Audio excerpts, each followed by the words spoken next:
नमस्कार, मैं हूँ चेतराम राजपूत और आप देख रहे हैं मध्यभूमि के बोल।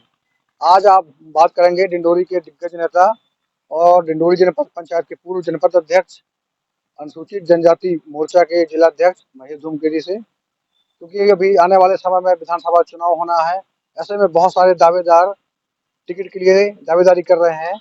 महेश धूमकेती भी लगातार 2008 से डिंडोरी विधानसभा से बीजेपी की टिकट मांग रहे हैं। इस बार फिर टिकट की रेस में हम इनसे सीधे बात करेंगे। धूमकेती जी, स्वागत है आपका। जी, आप सब लोगों को नमस्कार। निश्चित रूप से आपने जैसा कहा है कि मेरी राजनीतिक जीवन जब से शुरुआत हुआ है तब से भारतीय जनता पार्टी में आने के बाद जो है 2008 में मैं जो है विधानसभा के लिए प्रबल दावेदारों में से एक था। पर आप ये बताइए सबसे पहले तो कि आप जनपद अध्यक्ष रहते हुए इस क्षेत्र के विकास के लिए क्या काम किए हैं आप? देखिए, उस समय जो है जब मैं 2004, 5, 6, 7, 8 में जो है जनपद अध्यक्ष हुआ करता था, तो उस समय जो है निश्चित रूप से उस समय जो है गांव में विशेष रूप से जैसे किसी के खाता नहीं खुले थे, किसी के बीपीएल वगैरह नहीं बने थे, हितग्राही मूलक कार्यों को मैंने जो है फोकस किया। गांव में जो स्वच्छता को लेकर जो है हमने विशेष मुहिम चला के जो है पूरे हमारे 70 ऐसे ग्राम पंचायत हैं, उन ग्राम पंचायतों में जो है हमने स्वच्छता मिशन को लेकर काम किए, पानी को लेकर काम किए। और किसी के क्षेत्र में जो है जहाँ तक संसाधनों की बात करें तो pump, diesel pump, motor pump और जो है नहीं, अच्छा आप ऐसा काम बताइए जिसको आप बड़ी उपलब्धि मानते हो। ये छोटे मोटे काम तो होते रहते हैं सरकार की योजना से, लेकिन आपका जो व्यक्तिगत प्रयास से ऐसा कोई बड़ा काम हुआ उसको बताइए। देखिए, जल संवर्धन की दृष्टि से जो है, चूंकि मैं भी एक कृषक हूँ, जल संवर्धन की दृष्टि से मेरा फोकस रहा है। मैं व्यक्तिगत भी तालाब और तलियों का निर्माण व्यक्तिगत रूप से भी किया है और सरकार की योजनाओं को लिंकअप करके ऐसे कनेक्टिविटी करके जो है मैं अपने क्षेत्रों में अधिकतर जो है जल संवर्धन की दृष्टि में मैक्सिमम काम किया है। तालाब है, कुएं हैं और नहीं तो इस चीज को कोई नहीं देख पा रहा है ना कि महेश धूमकेती जी ऐसा कोई काम किए हैं, इसका तो कोई प्रचार ही नहीं है। अब क्या है, निश्चित रूप से हो सकता है ऐसा, पर अपन मीडिया में जो है इस बात को ज्यादातर फोकस नहीं किए। निश्चित रूप से हमको लगता है कि मीडिया में इस बात को जाके उजागर करना चाहिए, वीडियोग्राफी वगैरह देना चाहिए। पर जब कभी भी आप जैसे महान हस्ती यदि वहां जाके इस बात की सत्यापन करेंगे तो निश्चित ही पाएंगे जो भी हमारा क्षेत्र है। 2023 के चुनावी समर में आपको हम क्या मैदान में देखेंगे? अभी तक की जहां तक हमारी पार्टी नेताओं की बात है उनसे और पार्टी के अंदर हमने विषय रखा है कि हमने जो है लगातार विधानसभा प्रत्याशी के रूप में जो है हम काम करने के लिए जो है पार्टी से अपेक्षा किया है कि पार्टी यदि हमको मौका मिलता है, 2008 में भी 13 में भी हमने ये बात रखी थी। परंतु इस बार जो है हम कह रहे हैं कि चूंकि जो है जितने भी दावेदार आ रहे हैं निकल के, उन सारे दावेदारों में से जो है मैं जो है पूरे एक एक पंचायतों में, चाहे आपके विकास यात्रा को लेकर जो है, चाहे जन आशीर्वाद को लेकर जो है, या फिर हमारी जनजाति गौरव यात्रा हम जो है ट्राइबल वर्ग के लोगों के लिए निकाले थे, उन सारी यात्राओं के माध्यम से एक गांव में मेरा जाना हुआ है।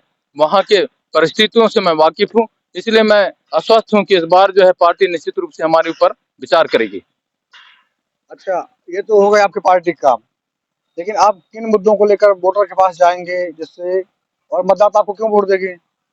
देखिए, एक तो भारतीय जनता पार्टी और शिवराज सिंह सरकार जो है कई क्षेत्रों में, जैसे लाडली बहना हो गया, लाडली बिटिया योजना हो गया, आपकी उज्ज्वला हो गया, आपके जो है अभी किसानों के लिए किसान सम्मान निधि की राशि हो गया, आपके आंगनवाड़ी या सरकारी कर्मचारी जितने लोग हैं उनको प्रोत्साहन देने का काम जो है इस बार जो है माननीय शिवराज सिंह और भारतीय जनता पार्टी की सरकार ने किया है। और मैं अपने व्यक्तिगत तौर पर मैं कह सकता हूँ, क्योंकि ग्रामीण परिवेश से आता हूँ, कृषक भी हूँ, मैं निश्चित रूप से सारी जनमानस की भावनाओं को जानता हूँ। ट्राइबलों की क्या स्थिति है डिंडोरी जिले की, चाहे आपके मतलब आपका कहना यह है कि हम सरकार के कामकाज उसके नाम पे वोट मांगेंगे? सरकार और व्यक्तिगत जो हमारी सिद्धांत है, हमने जिन मुद्दों पे लेकर जो है इतने दिन पार्टी में काम किए हैं, व्यक्तिगत किन मुद्दों को लेकर काम किया बताइए, उसी को बताइए आप। भाई, जैसे हमारे गांव जो है ये डिंडोरी मुख्यालय है, यहाँ से जो है करंजिया है, बजाक के लोग यहाँ आते हैं, तो निश्चित रूप से तत्काल उनका जो है समस्या का निदान हो, उनकी सुनने वाला एक लोकल में एक लीडर चाहिए। जो भी परेशानी हो, रुकने का, खाने पीने का, आने जाने का, या जिला चिकित्सालय है वहाँ देख रेख के लिए जो है इन सारे मुद्दों को जो है, हाँ, मेरा लगातार जो है जब से मैं राजनीति में आया हूँ, निश्चित रूप से डिंडोरी में रहा तो मैं खाना ना खा के या सवेरे या शाम को तो निश्चित रूप से एक बार जो है मरीजों के वार्ड में जाना होता है।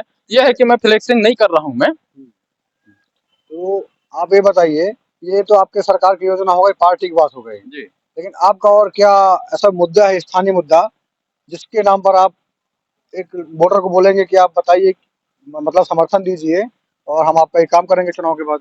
स्थानीय मुद्दे क्या है? देखिए, स्थानीय मुद्दे में विशेष रूप से जो है जिन भावनाओं को लेकर जो है यहाँ के 2-3 बार के जो विधायक कंटिन्यू आ रहे हैं, ओमकार मरकाम जी, उनका जो है विशेष रूप से जनता के समस्याओं के प्रति कोई रुझान नहीं है। फोकसबाजी उनका काम है, षड्यंत्र पूर्वक जो है कई प्रकार को फोकस करके जो है कांग्रेस के नाम से वो लगातार जीत रहे हैं। अच्छा, व्यक्तिगत यहाँ क्या समस्या है? डिंडोरी का आप बुनियादी समस्या क्या मानते हैं? क्या-क्या समस्या है यहाँ पर? अब देखो, जैसे बातचीत में आता है, अभी जैसे नगर की बात करें तो ये जो अपने 6-7 नाले जो हैं अपने 6-7 नाले नर्मदा में जो गिरने का काम हो रहा ये है। प्रदूषण की समस्या है, लेकिन इससे भी कोई बड़ा समस्या हो जो यहाँ, उससे किसान भी परेशान हो, व्यापारी भी जूझ रहा हो और आम जनता भी जूझ रहे हो, ऐसा कोई बड़ा समस्या बताइए आपकी नजरों में? अब उसे अपन क्या है, देखो गांव देहात के आदमी हैं, ज्यादा छोटे छोटे मामलों को ही अपन ज्यादा फोकस करते हैं। बड़े काम जो है बड़े स्तर के हैं। अब ये विधायक सांसद लोगों को इनको मार्किंग करना चाहिए, परंतु हम जो है छोटे छोटे कामों को हम टैकिंग किए हैं और उन्हीं विषय में अपन काम करते हैं। अच्छा, एग्जाम्पल, बीजेपी से आपको टिकट मिल गया, तो आप मतदाता के बीच में किन मुद्दों को लेकर जाएंगे? देखिए, भारतीय जनता पार्टी यदि इस बार जो है हमारे ऊपर विश्वास जताती है तो निश्चित रूप से जो है ये जो छोटे छोटे हैं जो विधायक नहीं कर पा रहे हैं, ओमकार मरकाम 3 सालों से, उन सारे विषयों को लेकर जो है हम जनता के बीच में जाएंगे। और शिवराज सिंह अच्छा, ठीक है। अगर आप विधायक बन जाते हैं तो सबसे पहला काम क्या करेंगे? देखिए, सबसे पहला तो मेरा यही है कि एक तो लोकलिटी में जितने लोग विधानसभा के आ रहे हैं उनके रहने बसने खाना पीना इलाज पिलाज की जो है व्यवस्था जो है यहाँ पर हो, और उनकी जो है निरंतर मॉनिटरिंग हो। मेरा एक आदमी, यदि मैं प्रवास में रहूंगा तो मेरा एक आदमी उन लोगों के लिए लगा रहेगा कि कोई मरीज यदि आ रहा है, उनके परिजन आ रहे हैं, उनके रहने बसने खाने पीने का व्यवस्था जो है अच्छा, वो हमारा आदमी सबसे करे। पहले करेंगे। अच्छा, ये बताइए, यहाँ पे आदिवासियों के नाम पे कई सामुदायिक भवन और रैन बसेरा बने हैं, लेकिन सब में सरकार का कब्जा है। कोई गोदाम बना के रखा है, कोई स्टोर रूम बना के रखा है, मतलब अलग अलग तरीके से उसको अनाधिकृत कब्जा है। जो जनता के लिए बना था उनके रहने बसने के लिए, वो तो भाजपा की सरकार में उनको मिल नहीं रहा सुविधा उस चीज का। नहीं, भाजपा आपके का सर, नॉलेज में है ये बात? हाँ ये जानकारी में तो है, फिर भी जो है जैसे देवरा वाला जो है वीर नारायण वाला जो है सामुदायिक भवन, देवरा वाला हो गया आपका, हाँ, के यहाँ वाला है। और एक को स्ट्रांग रूम बना के रखे हैं, ये कलेक्ट्रेट में है। परंतु जो है देवरा वाला ओपन है सबके लिए, कोई भी कार्यक्रम अपन कर सकते हैं। हाँ, एकाध जो अपने सामुदायिक भवन है निश्चित रूप से, जैसे एकाध कोई सेंटर का पॉइंट। इमली कुटी है आप कलेक्ट्रेट के सामने, देखिए यहाँ पे कौन सा सेंटर बना के रखे हैं। हाँ, इसको दिए हैं तो एकाध को जो है अपन इन दिशाओं में जो है हमारे आदिवासी भाई बहने उनके रहने बसने उनके तैयार होने के लिए, उनके लिए अपन निश्चित रूप से मेरा प्रथम प्रयास रहेगा। अभी तक कोई प्रयास किए हैं क्या जो रैन बसेरा को अतिक्रमण मुक्त कराने के लिए? आप कुछ चिट्ठी वगैरह लिखी प्रशासन को? पहले किया था, 2 साल पहले हमने पत्राचार किया था माननीय कलेक्टर महोदय को कि भाई इस बार जो है हमारे ऐसे ऐसे परेशानी से जूझते हैं, तो एक बार इन सारी चीजों को जो है समीक्षा करके कोई भी परिस्थिति आपके शासन तो कोई रिजल्ट नहीं आया अभी तक? हाँ, अभी तक उनके द्वारा किसी प्रकार का तो नहीं रिप्लाई आया है, पर क्योंकि व्यस्तता ज्यादा होने के कारण अपन भी ज्यादा इस विषय को नहीं पूछ पाए। ये थे हमारे साथ डिंडोरी के भोले भाले सीधे साधे बीजेपी के सीनियर नेता महेश सिंह धूमकेतु जी, और जो ये लगातार 2008 से बीजेपी से टिकट की दावेदारी कर रहे हैं विधानसभा चुनाव लड़ने के लिए। इस बार इन्हें उम्मीद है कि बीजेपी इन पर भरोसा जताएगी, इन्हें चुनाव मैदान में उतारेगी